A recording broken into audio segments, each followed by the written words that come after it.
Uncluttered and Unfiltered is brought to you in part by our latest obsession, pancakes. Pancakes are the revolutionary cold pack that stick to you so you can stick to your routine. Whether you're pounding the pavement as a runner like me or you're tackling the clutter as a professional organizer like Christine, Pancakes has got you covered. Pancakes comes in 3 sizes and can be used again and again. We both keep them in our freezers, and when we feel an ache or a pain, you just stick them on your body. You can do it 100 times. It's all the benefits of using a cold pack, but no downtime. Find Pancakes at pain-cakes.com or at thousands of retailers nationwide.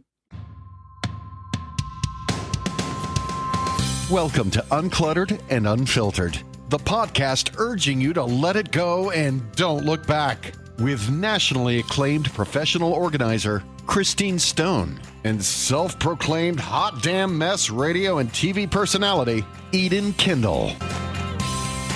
Welcome, everybody, to Uncluttered and Unfiltered with Eden and Christine. But let me tell you, we have a special guest, somebody who has actually been on this podcast and was on this one of the early episodes, Carrie Wilson of Carrie Wilson Makeup. Welcome back. Thanks, ladies. Thanks for having me. I always love spending my afternoon with you guys. Oh, well, we're actually here in your studio. We are in Northeast Florida, and we're here at your downtown studio location. And we've never been here before. It's kind of a newer location for you. It's beautiful. But if this audio sounds a little bit different than usual, or you hear a car going by, we're downtown. Yeah, we're in the fix of all of it. That's right. That's right. So it's a beautiful location. Carrie is a renowned makeup artist in our community, and she also goes out to LA and works with the stars. And has her own makeup line. And that's where I was going. She has her very own makeup line. I use it. I love it. She oftentimes, when you have an appearance, she'll come in. Yes. And when we had our photos taken for our cover, Carrie did an amazing job. And my daughter's wedding. That's right. That was a fun time, too. Yes. Yeah. Things don't stay the same, though, always, as we grow older. So we want to talk about that with you. That's what this episode is about. It's about cosmetics. It's about makeup. But it really is about things that shift. Thank you. That's exactly the word. Yeah. Isn't that the best? I was going to say go downhill, but shift is better. Gravity is a part of all of this, as is collagen. Loss of collagen, as is just plain old wrinkles. And right. So let's talk about that. First of all, what is your philosophy where it comes to makeup? Because you have one. So I've been in the cosmetic industry for almost 29 years. I started when I was 19. I'm 48, right? So I'm not too far behind this demographic, right? I feel like I'm with you guys. But what I believe in is really easy and simplistic makeup. Everybody in our age category wants simplicity. We want to look like ourselves. We don't want to look like we're 20. We're not trying for that. We also don't want to spend 42 minutes on our eyeliner, right? So simplistic, easy, well-rested. We want to be kind of with the times and the trends, but we don't want to look like we're trying too hard. And so, unfortunately, I have found that social media and beauty influencers can be a little hindrance to us in our age category, because we look and we're like, we don't look like that. We're not doing it like that. So we must not know what we're doing. So I think it's really actually been kind of detrimental to us in a way. Well, I'm going to stop you on that. I have bought more items from social media, even on people my own demographic, and I get it home and it never looks that way on me, ever. Yeah. Ever. Well, you've got to understand that someone's sitting in front of camera with a ring light with probably filters. They're editing the videos, that type of thing. And so that's not real life. Right. And things that look great on video, as you guys know, because you're both in the TV industry as well, it just doesn't look the same in person. We have to do things differently. And so that's where I think the one-on-one help is really missing. I don't know about you guys, but back, when I was younger, my mom would take me to a counter and I would meet a woman who knew what she was doing and had worked behind the counter for 15 years. And she would teach me how to do my makeup. And that's somehow lacking these days, which makes me sad because that's my background, right? So that's why I like to provide the safe space for women to come in and try things and teach them why I do things the way I do them so they can wake up in the morning and put their makeup on with ease. Another thing before we move forward from the social media piece of it, sometimes these are just people selling you something. Right. So you really have to pick and choose, and like you said with a ring light, I did my imitation the other day of somebody on social media trying to tell you a product is great. And it's always like, what the? Are you kidding me right now? Oh my gosh, what? And they act like they're in complete disbelief of this transformation that just happened when it's probably their fifth take and they're under a ring light, et cetera, et cetera.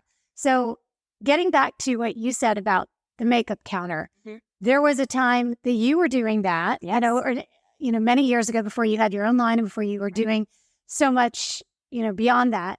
And you even one time I paid to come and have a makeup lesson with you. That's right. And that was when I was first starting on TV. So I really didn't know how to do makeup for TV. But I have to say, that was 10, 15 years ago. So I don't know if any of those ideas would even still apply. I mean, I'd certainly like to think my skin was smoother then. Trends do change, but a lot of things have stayed the same, but what's interesting is products have changed, technology of products have changed, right? So we've come a long way, but that also means there's a lot more in the marketplace, and that can make things a little bit harder to choose, right? Because you go into Sephora and you're like, there's 400 different eyeliners I could choose. Why is this one better than the other? But back to what you were saying about, 10 years ago, some things will still ring true, but you probably would want to change a few things too. You do a great job. Well, you're so kind. Much as we talk with Christine about how when she's organizing someone, she's not secretly judging them. You are never judging yourself. Ask you that all the time, like, oh, don't come in here. I'm really nervous. Right. Yes. They're always embarrassed. And, that's just not what my job is to come in and judge people. It's to come in and help them, just like your job. And, I often ask women to bring their makeup bags into me. And so they start to unzip and it's almost always the same, like, oh, this could be like old in here. Or this is crap. I don't care.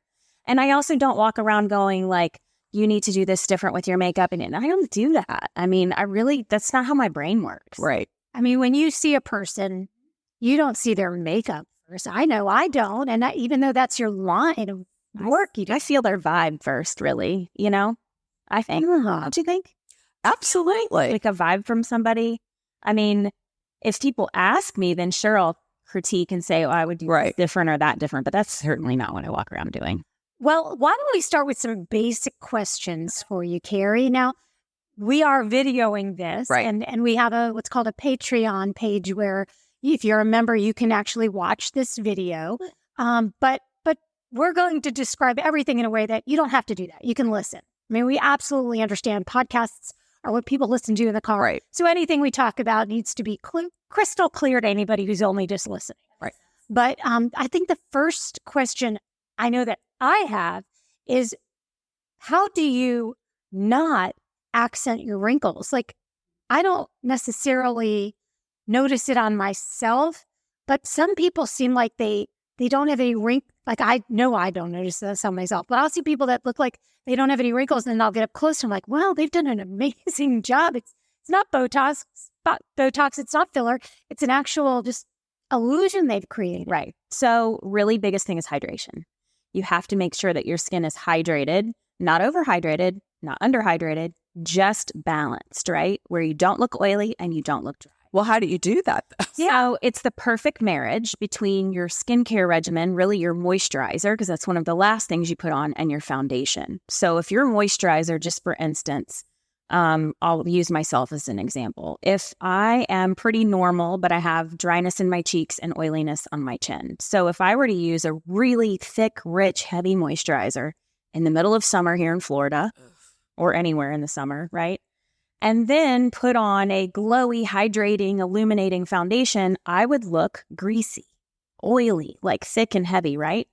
But it could be the opposite too. If I don't hydrate enough and I use like a mattifying, oil-free moisturizer all over my face and then a 24-hour wear thick, heavy foundation, that's when you start to see. So when you're saying hydration, you're talking about topically, but also you have to drink a lot. That's true. Yeah, you have to do that too. But really, you've got to find those two formulas that work well together. And it's sort of a sliding scale, which is interesting. So if I have a moisturizer that I love that's overhydrating, I might choose something a little bit more mattifying for my foundation. So really what you want, and the old mattifying matte. Yes. So what you really want is when you go to put on that foundation, what we call slip, a little bit of movement where the product glides on, right? But you don't want it to just melt and fall right off. Does that make sense? Yes, it makes sense. Kind of. Oh, I only know. Okay, so here's what I know about the word slip. I know the word slip from, I go through this with my hair all the time because I've been using oil in my hair and it'll either drake it up or it'll be greasy. And so it's that perfect amount. So what you want is slip. You want it to, you want to feel it slip through your fingers. If you go and you put your foundation on and it's like dragging and you can see it almost like it's sitting on top of the skin and you can see it, and I'm not talking color, I'm talking product, then usually one of the two things or both, foundation and your moisturizer, are too mattifying, too drying, not hydrating enough. That's when you start to see the wrinkles come out. So you want the skin to be as balanced and as healthy as possible.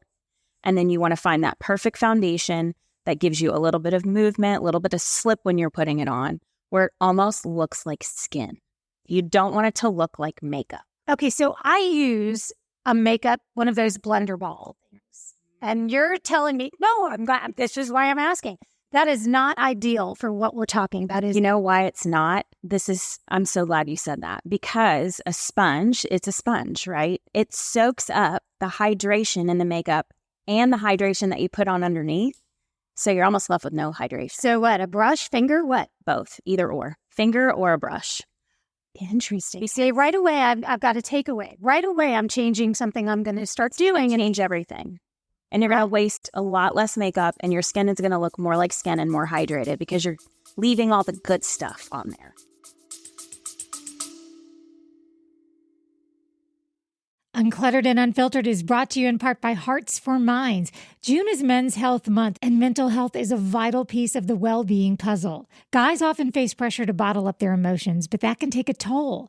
Hearts for Minds wants to change that conversation. 1 in 4 adults, and that includes men, experience a mental health condition. Hearts for Minds helps people impacted by mental illness get the help they need. Visit heartsforminds.org to learn how you can prioritize your mental health or help the men in your life do the same. Take a breath. Take control. Hearts for Minds is here for you. Well, it makes sense. I mean, if you put a drop of something, the first thing that's going to happen is the water or oil in it is going away. So it's leaving the makeup, if you will, on the skin, but not the good parts of that makeup, not the hydrating, moisturizing. Which you hope that makeup has. Yeah, because most of us as we get older are not oily anymore. We may have an oily area, but most of us are not oily from forehead to chin to cheek. We're just not. It's those good old... I'm all about the eyes, so I'm waiting until she gets to the eyes. She's like, skin is so important.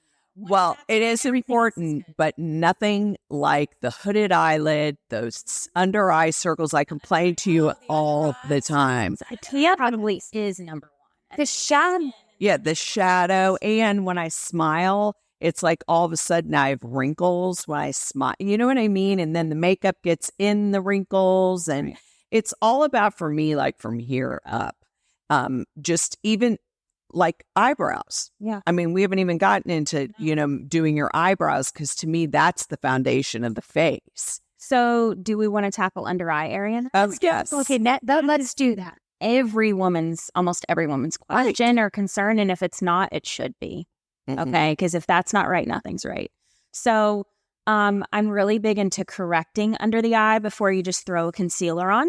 So if you want to think about a wall in your house that's, say, red, and then you want to paint it beige, you can't just throw beige over it. Right. You have to prime it, right? You have to neutralize it first so the beige actually looks like beige and not pink. It's the same thing under the eye. For those of us who have brownish, purpley, pinky area in the sort of inner corner, we need to neutralize that with either a peach colored corrector or a pink colored corrector. That neutralizes it. Then when you put your concealer on top of it, it's actually doing its job because it's already been neutralized underneath. Not everyone needs a corrector, but I'd say about 60% of our age group needs it. Okay, so Christine and I have both been running around now for a few hours together, so I think it's safe to say both of us have worn down our makeup. Oh, yeah. So can you look at each of us and tell us what the color there is? No offense will be taken on this. I would put a little bit of a peach corrector on. See? I only know because I work with you a lot. You're very olivey, right? You have a lot of that sort of Gorgeous. Yeah. Okay. And then she gave me the little guy. A little bit rosier. Rosier. Okay. Yeah. So a little pinkier, a little peachier. Right. Okay. Okay. And then you do have to put concealer on top of it. Or I can put foundation. Like everyone always says, no, you put some foundation after you correct. And then if you need concealer, is that not true? No, because you want under your eye to be just a teeny bit brighter than the rest of your face. So if the rest of my face is shade medium, and then I put medium under my eye, I get no lift, no pop, no brightness. Oh. So, and also I would never do a corrector plus a concealer plus a foundation. Because again, we have to be careful with layering because that's the area we express ourselves in. That's where we see fine lines. So what you're saying is then the concealer, when you're putting your foundation on, don't go as high as you did your concealer. You don't want it on top. Right. You want to have them date. Concealer and the corrector, then the concealer, then the foundation. Yep. And the foundation meets the corrector and the concealer, but it does not go on top of it. They're dating. So I was doing foundation, then concealer, and the corrector, I was like, that's just an extra thing I need to do. But I want to do it. Honest with you, though, you're kind of blessed in the under eye area. No, she is blessed. I mean, you really are. Lines from when I wear my glasses. No, we're not talking lines. We're talking colors. No, I know, but I also feel like I have the hollows. Well, anyway, this is a phenomenal example of how we see ourselves. Yes. For all of our flaws. Yeah. That's just a great example of that. Can I talk about that for 1 second? Please. Sure. Okay. I have this thing called mirror face, right? And what I mean by that is I give everyone the same lecture when they come in for a makeup lesson. I have a big mirror and I'm like, hold it up. You can look at detail, but step away. And they're like, what do you mean? Nobody sees that. We're getting into using magnifying mirrors to put our makeup on, right? Because we can't see very well. I can't see anything. We're getting really, really close to the mirror. And then what happens is we're like, my makeup's so cakey. Everyone can see that. Nobody sees that. First of all, if you're hanging out with another woman over 50, she's having a hard time doing her own makeup. She's not looking at your under eye circle. Yeah. She can't see that. I mean, it's 100% real. It's true. Yeah. Unless she puts her cheaters on. Yeah, exactly. Then she have to get real close. And if anybody is that close to you, they don't care about what's going on under your eye area, right? There's something else happening. Partner giving you a kiss, whatever. So you want the counter and your mirror are a certain amount of inches away. You want to step behind that counter. Don't lean in and be like, that's what the world sees. Oh, I love that. You don't want to get closer than maybe you'd be comfortable having another human, which is an arm's length distance. So here's my little secret. I really need to be wearing glasses all the time. I do wear them when I drive. Right. But that's part of our... I know, thank God. It's part of another part of the world I live in. I don't know if you've ever heard this thing about Stevie Nicks where she doesn't correct her vision because she likes to live in fuzzy land. Mm-hmm. And I think I'm a little bit in fuzzy land too. So I'm happy with that where it comes to my makeup because unless I'm on TV or having my picture taken, I'm always shocked by my photos because I'm like, I don't see that. That's way wrinklier than I really am because I don't see it in my own mirror because I don't have my glasses on when I'm putting my makeup on. I'm living in fuzzy land. I highly recommend it. Not when you're driving, everyone. No. I wear them when I drive. But I'm saying, like, for self-esteem, it's the best. Well, but you can create that by being an arm's length away. You can. So look at detail, get your lashes the way you want them, put your eyeliner on, make sure it all looks straight, right? And even, and then step away. And do not walk around all day long thinking that everyone else sees what you saw in your 10 times mag. They're not. They don't see that. And they're hopefully getting your vibe and not checking out your under eye circles. Or get new friends. Yeah, for sure. Some of us definitely need to get new friends. That's a whole nother thing. But in reality, though, these things exist when you're over 50. So how do you correct, for instance, eyeshadow when you have the hooded eye? Because, I mean, as much as we don't want to look at it, it's there and we have to accept it and acknowledge it. And now we need to fix it. Okay, so I will say one thing about mirror face and hooded eye. We look in the mirror, we look straight ahead, we smile, we're like, oh, you can't see my shadow or my eyeliner because I have hooded eyes. What a waste. Okay, do you see where I'm sitting next to you right now and I'm blinking and I'm laughing and I'm talking? People see stuff that's there. So don't think like, oh, I'm just not going to bother with this anymore because you can't see it. You can. When your eyes are wide open looking in the mirror, you can't. That's fine. But you don't walk around like that, like this, right? So I say for hooded eyes, lighter, brighter shadows. Do not try to create a crease and create depth and all that. It's very hard. Unless you're like really, really, really just exceptional at makeup, it's difficult and it takes a lot of time. And I don't believe we should be creating things that aren't there anyways. Lighter, brighter shadows, think rose gold, think soft pink, think beige, bronze, champagne, that kind of thing, right? And then line on the top, with a deeper liner than your eye color. Okay. So Eden can wear lighter eye color or lighter eyeliner than you and I can. We have very, very dark brown eyes. Right. And then lots of mascara on the top. If you want a line and mascara underneath, it should be more subtle. I always say it should take the back seat, backstage. Okay. The top should always take front stage. It's going to give you lift. So keep it simple. Once years ago, when I had my makeup lesson from Carrie, I changed into we were in a phase where I wasn't using any liner underneath whatsoever, but a thicker, like a darker liner on top. And I had friends ask me if I'd had work done. I mean, it was that extreme of a lift. Yes. And I don't know why I've kind of gotten back into the lining under the eyes again, but I think I'm going to give that a go. Again, is that still kind of a look? Nothing absolutely is a look. I have very little I have a little bit underneath right now for the video, but usually on a daily basis, I wear nothing, not even mascara underneath. But it doesn't mean you have to do that. It is fine to wear liner underneath. Sure. But I just remember for me, that brought me back to that time that I was asked that question. I'm like, really, it makes that big of a difference? Really brightens and opens up the eyes. Well, contouring, let's get to that. Okay. Because one thing I have changed only because it really to me felt to be true is I used to contour way down like this. And now that I'm older, when I smile, I don't want it to look like, the 90s or whatever. So now I not contour, I just use bronzer. You're giving your skin some dimension. Right. Like higher up so that it's not always I feel like everything's going down. It is. So you are right on. I'm not a contouring fan, meaning like that whole stripe under the cheek and like the ones on the nose and the forehead and the chin. I'm not into it. Again, you're trying to create something that's not there. But when you're doing your makeup in a normal routine, like adding bronzer and blush, you're giving yourself some contour and some dimension. Right. So never anything underneath the bone, always on the bone. And the way I describe the difference between placement for bronzer and blush is bronzer is going to be a little bit more of a wide stroke on the cheekbone. And I know that people are listening, so I'm trying to describe it, but right on the bone, back into the hairline, kind of with a fuller brush. And then your blush is going to be a little bit more tapered inside of that. But nothing's ever going under the bone because it drags the face down. What about highlighter? Highlighter's great, but you have to be careful with it. If you have a lot of lining, like what we used to call crow's feet, you have to be careful because it can actually accentuate that. But a little bit on the tip of the nose is cute. A little bit on the peak of the lip is pretty. Just keep it really subtle. So let's talk about lips since you're there. Okay. How can you do lip liner without, for instance, I lined my lips this morning, but it's already gone.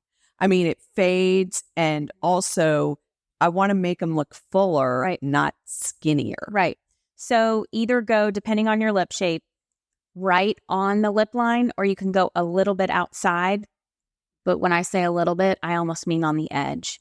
Don't line on the skin, because what happens is if somebody's sitting next to you, our lips naturally protrude outward.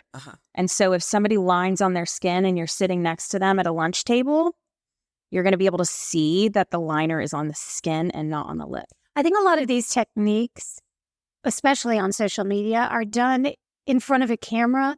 So there is none of that. You really aren't, you're seeing like if I remember painting in school and getting art classes, and it's using those kind of tricks. It's almost like you're painting a canvas for a still shot, but it's not going to look real in real life. It's not going to look like you have larger lips in real life just because you went on the skin. Yeah, so just try to go right on the edge if you want to give yourself a little lip, or a little lift. Sometimes people's top lip is skinnier than their bottom. Right. And if you want to try to, you could go on the bottom, right on the line, and then on the top, right on the edge. Color, high, deeper, darker. I don't really, there is a trend of seeing liner right now. I'm not super fan of it. I mean, I want it to give me definition, but I don't really want it to just be like back in 1998 when we had black lip liner and clear gloss on. So speaking of lipsticks versus gloss as you age. Either or. It's a personal preference. I will say I always think gloss makes the lips look a little bit fuller. And it can give like a light reflective quality, which is always really pretty. It's a very soft look. But matte's in, that's the beauty of makeup right now, is there's not like, stuck in anything. So if you feel like amazing in a matte lip, wear it. What about brows? I knew that was next. Well, I'm like the brow freak. You got beautiful brows. She does have great brows. Well, thank you. So the Instagram brow is out. What I mean by that is the one that looks like it's so drawn, and the ones that are brushed completely all the The way. laminating. Yeah. Yeah. I mean, you can go and get them laminated and them still look really nice and natural, but we're really just seeing like more of a natural brow, and some of us, like myself, I have to pencil in a little bit for them to look nice because I need a little bit more. But I think long gone are the days of like the over deep, dark, bold Insta brow is gone. Thank goodness. So where do you line on the brow? Is it the whole brow or just... Good question. I like to teach women to line the brow or fill in the brow only where they need it. Okay. For some people, that might be the whole thing. Okay. For other people, for you, for instance, because I do your brows, maybe you need a little bit of squaring up here and you need a little help on the end, but pretty much otherwise you're fine, right? For me, I over tweezed. I have to fill in like right where my arch is because I used to take too much of that off. But a good standard rule of thumb is your brow should start from the divot of the nose or the point of the eye, straight up. That's where it should start. Your arch should be at the end of your iris. And then you should take a pencil from the corner of your nose to the corner of your eye, and that's where they should end. Mm-hmm. So that's pretty standard.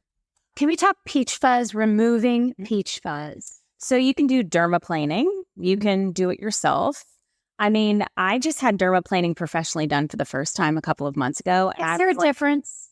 Well, the only thing I've ever done is taken a little trimmer and done it myself. Yeah, there was a difference. Okay, good. Well, dermaplaning is a little bit more of a treatment too. It's not just about removing the hair, but it's also exfoliating the skin. So I did it right before a hydrofacial, and I thought my hydrofacial turned out even better than usual. So, but peach fuzz is a big deal, especially for women who wear their hair up a lot or who have short hair, because when you're out in the sun, you can really, really see it. And makeup can get stuck in it. So I would say if you're going to dermaplane, definitely talk to your esthetician. Make sure that you're a good candidate for that. Otherwise, you can do it yourself at home just to remove the hair. Because I know Christine breaks out from I do. that, but I actually, it's like a guilty pleasure for me. I just sit there. I love to watch in the mirror. I love to watch all those little peach fuzz hours go. There's something kind of gratifying. It's very satisfying to watch. Yes. So, I mean, I think it's a great thing to do. It will make your makeup go on smoother, more even. But there are certain people that can't do it. It's too much for them. I think professionally is the way to go if you can. Yes. Because they do a treatment with it. And that I don't break out because whatever they do afterwards or calms the skin or whatever. I don't know. I don't know what they do. But when I try to do anything myself, it's a disaster. Let's just say that. And we tried to do everything ourselves. Right? Right. Exactly. I rest my case. Exactly. So what else do we have left? What do we want to talk about? We're going to do some things on video that we'll make sure in show notes where you can see those things. Some of them will be on TV here locally, but we always share everything with you on, like I said, on our pages. What are some other questions we want to ask? Well, I always talk about the neck. Yes. So let's talk quickly about the neck because how far down do you go? Do you really take the bronzer right there? Like, yes. At our age, So never, ever makeup like foundation on your neck. Never, ever, ever. If it doesn't match your face and you can just put it where you need it, it's not the right color. There's no reason you should ever have to take it down. Plus, we have delicate skin in this area. It's my personal, I have an issue with my neck, right? So hydrating, using a good neck cream is super important. And then I do like to do bronzer on the neck, but not for everyone. It is the person who is pretty tan on their body and they have this like white streak here because there's, shaded from the chin and then they're more brown like their body up here. So if you have that white area, bronzer is great. If you want to add a little definition to the jawline, just a little bit goes a long way. It's completely fine to do with bronzer, but never a shimmer bronzer. No, that door is closed. Yeah. I hate to say. Shimmer bronzer on the face either? Face is okay, but not ideal. Not ideal because I want to put shimmer where I want to put it. I don't want shimmer to be everywhere. I just want to place my highlighter where I want it, and that's it. Does that make sense? Yes. I feel like that is something that is visual, and we can, like I said, offer everybody an opportunity to see some of these things. But that was last great question. You ask us because you like this podcast. Well, the reason I want to ask this is because with social media, you don't know how to color match yourself. Like you'll buy what she's doing and then you'll get it home and you look like Casper the Friendly Ghost, or it's way too dark. So how do you really know where do you match it on your neck, on your chest, on your hands, on your wrists? You know what I mean? Cheek. Your cheek. Always your cheek, and you can do your forehead if you want. Just remember your forehead is usually a teeny bit darker than the rest of your face because it's closer to the sun and it's kind of this flat area that this grabs a little color. But I would just take a moment and take my makeup off on my cheek and match it on my cheek, see what it does like with the neck area, the chest area, and kind of the whole entire face. Our hands are way different. We wash our hands a million times a day, so they tend to be much lighter than our face. Unless we're a person who's like a runner, and then maybe it's a lot darker than your face, you know? Right. So do it where you're going to wear it, and you're always going to put it on your cheek. Okay, that's fascinating. I didn't know that. Let's state the obvious too: sunscreen. Yeah. So I don't know if this is true, but back in the day when I first started in cosmetics, they said 90% of aging comes from the sun. I believe that. I believe it. So I know that I've suffered from melasma and sun damage for a long time and have worked really hard to get rid of that. So if you have melasma or sun damage, you really want to be careful, like almost to the point where you're wearing a hat, big glasses, the whole situation outside. Which brings me to one more question too. So I have those little drops that are like a self-tanner that you can add to your moisturizer. And one of them is for, you actually gave me the idea. One of them is for face and one of them is for body. So I've been using the one for face. Yeah. But I also have been using this lightener, skin lightener. It's I can't remember. Hydroquinone. Hydroquinone, right? Yes. Quinone. Okay. You know how to say it. Yeah. Oh, I know how to say it. That's for sure. Am I canceling those two things out? Should I? No, because one is like temporary. Your self-tanner is temporary. And, you know, you are going to lighten the skin lightly with the product that you're using, which is what you're wanting to do because you're wanting to even out the skin tone. But the self-tanner is like a 2 or 3 day thing and it's going to kind of wear off. So I love that idea. Okay. Just checking. So funny you say that. I don't know if it's the same brand that I recommended, but I went under my cabinet yesterday and I was like, I'm going to do this on my face because my body's starting to get tan, but my face and chest is not because I'm so careful. And I was like, 12 months expiration. I got to get rid of it and go get a new one. I just got new after like 3 years. I went, because I hadn't been using it, I found it. I said, that is definitely not still good. The drops are great. They are. Did you ever try those things? I don't put anything on my face. No, I do on my body. My face, everything I put on my face either irritates it, so I have very sensitive skin, or it looks like mud. Because of my melasma, some bronzers, it could look like I just picked up some mud and threw it on my face. So I have to be really, really careful because of all the sun damage. And so I kind of stay away from a lot. That's a good point. If the audience is like you and very sensitive, then a bronzer can do the same job. You just have to put it on every day. Right. A self-tanner can do for you and I that lasts for 2 or 3 days. And let me tell you what I love about the self-tanner, the drops, is I put it in my sunblock if I'm going to the beach. Then I feel like even though I'm blocking out as much sun as I can, I'm getting tan at the same time. It's like this little trick I'm playing on the sun, the healthy trick. And what is your thought on BB cream or CC cream? I think they're great. I mean, but I think every brand makes a different kind. So you have to find the one that's right for you. I mean, CC cream is going to be color corrected. That's what the CC stands for. BB is really, it's called a beauty balm. It's great for someone who's combination, maybe someone who has some acne prone skin or breakout prone.